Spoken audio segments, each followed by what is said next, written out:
কোন জেলা আছে রে? আরে নাই তো। কোন সে জেলা? নীলফামারী। কি অবস্থা সবার? আপনারা অনেকে জানেন আমি বঙ্গবন্ধু শেখ মুজিবুর রহমান বিজ্ঞান ও প্রযুক্তি বিশ্ববিদ্যালয় গোপালগঞ্জে পড়াশোনা করি, যেটা আমাদের প্রাণের জেলা নীলফামারী থেকে প্রায় 500 কিলোমিটার দূরে। তো বুঝতেই পারতেছেন এত দূরে এসে যখন আমার নিজের জেলার মানুষ পাই তখন কতটা ভালো লাগে। যাই হোক, আমার মতো আরো অনেকে শুধু নীলফামারী থেকে এখানে পড়তে এসেছে। আমাদের সবাইকে একত্রিত করার জন্য একটা সংগঠন আছে যেটার নাম নীলফামারী জেলা ছাত্র কল্যাণ সমিতি। তো আজকে আমাদের এই প্রাণের সংগঠন থেকে একটা পিকনিকের আয়োজন করা হয়েছে, সেটাও আবার গোপালগঞ্জের বিখ্যাত নদী মধুমতির পারে। বাড়ির পাশে মধুমতি, পুবাল হাওয়া বয় রে। যাই হোক, যেহেতু পিকনিকের রান্নাবান্না আমরা নিজেরাই করবো, সেহেতু হলের সামনে একটা অটো নিয়ে এসে আমাদের রান্নাবান্নার যাবতীয় সরঞ্জাম সেখানে নিয়ে নিছি। মাত্র 1 কিলোমিটারের পথ পাড়ি দিয়ে আমরা নৌকায় উঠে গেছি। এক নৌকায় এত মানুষ যাওয়া যাবে না, তাই বাকি মানুষদের রেখে আমরা ছোট ভাই বড় ভাইরা আগে ভাগে নৌকায় উঠে গেছি। সাদেক ভাই থাকবে আর গান হবে না, এটা হতেই পারে না।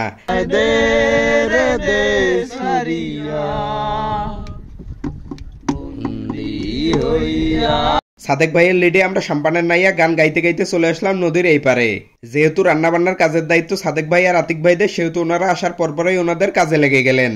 আমি রান্নাবান্নার তেমন কোনো কাজ পারি না, তাই কিঞ্চিত অবদান রাখতে চুলা বানাইতে লেগে গেলাম। সুতা কাটবে না যে কোদাল, সে কোদাল আমার হাতে ধরাই দিছে চুলা বানাইতে। এদিকে ছোট ভাই শরীফ বলল, ভাই আমারও একটু সুযোগ দেন, আমার শরীর কমাইতে হবে। যাই হোক, চুলা বানানো শেষ করে তৃপ্তির একটা হাসি দিয়ে এদিকে আসে দেখলাম আতিক ভাইজান মাংস কাটতেছে। ভাইজানের বউ যে ভাইজানকে তারা স্কেলের জন্য বহুত খাটাবে এটা দেখেই বোঝা যাচ্ছে। ওদিকে দেখলাম ছোট ভাইরা সুন্দর করে আদা বাটতেছে। আমারে দিয়ে আর কোনো কাজ হবে না, তাই টেবিল টেনিসের ব্যাটের মতো অস্ত্রটা হাতে নিয়ে ছোট ভাই শরীফকে নিয়ে চলে আসলাম ক্রিকেট খেলতে। প্রথম বল কাট করতে যে মিস করলেও পরের বলে হাই ভোল্টেজে বিশাল একটা ছক্কা মারলাম। তারপরের বলে এলবিডব্লিউ এর ফাঁদে পড়ে ক্রিকেট খেলা বাদ দিয়ে চুলার কাছে এসে দেখলাম মৃণালদা আগুন ধরানোর ট্রাই করতেছে। এই খোলা মাঠে বাতাসের জন্য আগুন ধরানো কষ্টকর হবে, তাই আগে ভাগেই আমরা কেরোসিন এনে রাখছিলাম। ভাইরে ভাই, 4 জন মানুষ যতক্ষণ চেষ্টা করলাম ততক্ষণে আমরা একটা বাড়িই পুড়িয়ে দিতে পারতাম। যাই হোক, আগুন ধরানোর পর আমাদের রান্নাবান্না শুরু হয়ে গেছে। কোত্থেকে দেখলাম ব্লগার টক্সিক মামুন ভাই ব্লগ করতে করতে পিকনিক স্পটে হাজির। আর তারপর ক্যামেরা রেডি করে ভাব নেওয়ার জন্য রান্নার অস্ত্রটা হাতে তুলে নিলাম।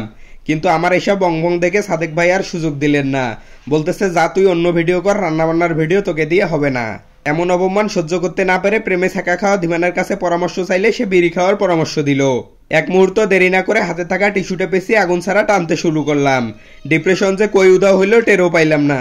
বুঝে গেলাম যারা আগুন ধরিয়ে টানে তারা শুধু শুধু জীবন ধ্বংস করে। ওদিকে দেখলাম মাংস রান্না শেষ, তারপর ডাল রান্না শুরু হইলো। অলরেডি আমাদের নীলফামারীর প্রিয় 2 স্যার শফিক স্যার ও আরিফ স্যার আমাদের সাথে যোগ দিয়েছেন। রান্না বান্না চলতে চলতে সন্ধ্যা হয়ে গেছে, আর পার্টিসিপেন্টরা একটু দেরিতে আসাতে খেলার ইভেন্টগুলো মোবাইলের টর্চ জ্বালিয়েই শুরু হয়ে গেছে। খেলায় মামুন ফার্স্ট হয়েছে, তাই তার খুশির শেষ নাই। যাই হোক, এবার আমাদের খাওয়া দাওয়ার পালা। রাত হয়ে গেছে, তাই খুব ভালোভাবে আপনাদের দেখাতে পারছি না। প্রায় সবাই নিজের মোবাইলের ফ্ল্যাশ জ্বালায় খাওয়া দাওয়া করতেছে। ফেসগুলো একবার করে দেখে রাখেন, ভবিষ্যতে কোনো প্রোগ্রামে সবার পরিচয়গুলো আপনাদের সাথে তুলে ধরার চেষ্টা করব। তো খাওয়া দাওয়ার পর্ব শেষ করে আরেকবার স্লোগান চললো,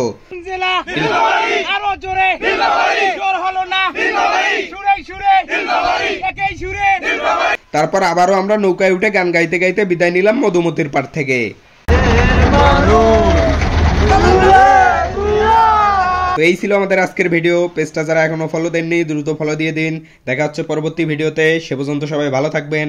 আল্লাহ হাফেজ।